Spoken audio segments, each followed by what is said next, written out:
When a sitting U.S. president publicly suggests that Britain deploy military force against asylum seekers crossing the English Channel, you know the migration debate has reached a boiling point that's impossible to ignore. During what should have been a diplomatic state visit this week, Donald Trump dropped a political bombshell by recommending military intervention as the solution to the UK's ongoing small boat crisis. But here's where it gets controversial. Britain's Trade Secretary Peter Kyle has firmly pushed back against this suggestion, creating a fascinating rift between two allied nations on how to handle one of Europe's most pressing challenges. Speaking on BBC Breakfast, Kyle made it crystal clear that the UK military has far more important priorities than chasing down desperate migrants in dinghies. Our military needs to stay focused on genuine national defense issues around the globe, he explained, effectively dismissing Trump's militant approach as misguided. But this raises a thought-provoking question.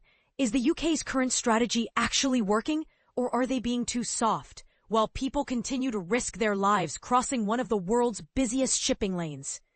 The reality on the ground tells a complex story. Just as this political drama unfolded, 6 boats packed with migrants launched from northern France on Friday morning, taking advantage of calmer channel waters after a week-long pause due to rough seas. It's a stark reminder that while politicians debate tactics, the human tide continues regardless of weather conditions or political posturing.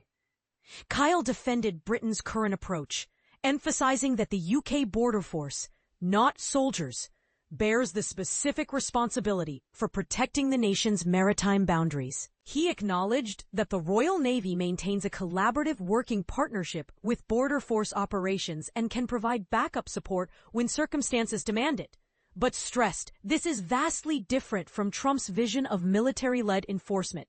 And this is the part most people miss. The UK government is actually implementing what they call a one-in, one-out arrangement with France, which sounds almost like a prisoner exchange program for migrants. Under this controversial scheme, a second individual has just been deported after unsuccessfully challenging his removal through last-minute legal maneuvers. The new Home Secretary, Shabana Mahmood, is reportedly chomping at the bit to prove this pilot program's effectiveness, according to Kyle. She's declared war on what she terms frivolous 11th-hour legal claims that delay deportations.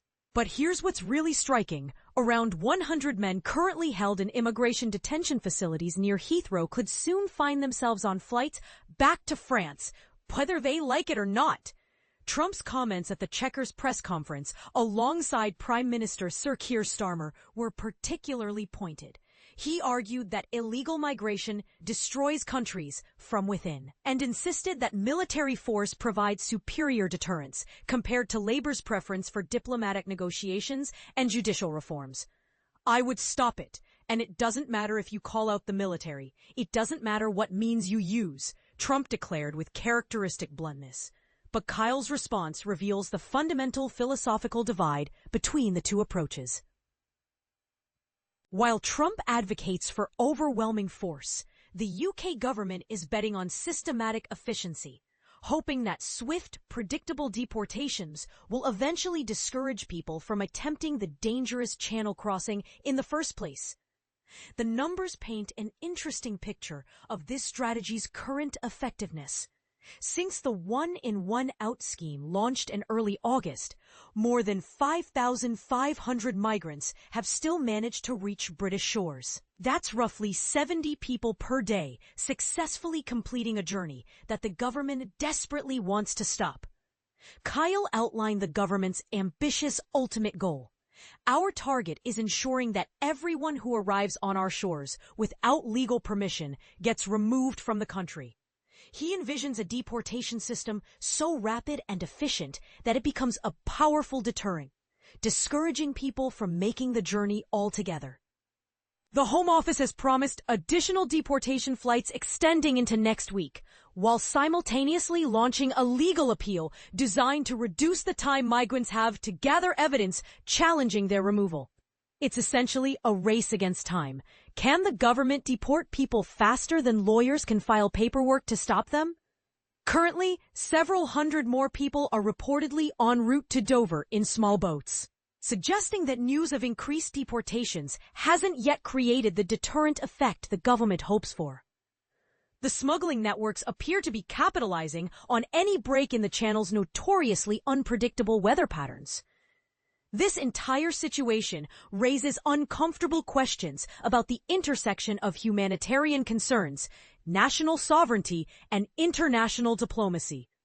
Trump's military solution might sound decisive, but Kyle's rejection forces us to consider whether there's actually a middle ground between compassion and border control. So here's the million-dollar question that nobody in power wants to address directly. If diplomatic negotiations and swift deportations aren't stemming the flow of desperate people willing to risk everything for a chance at a better life, what realistic alternatives does Britain actually have?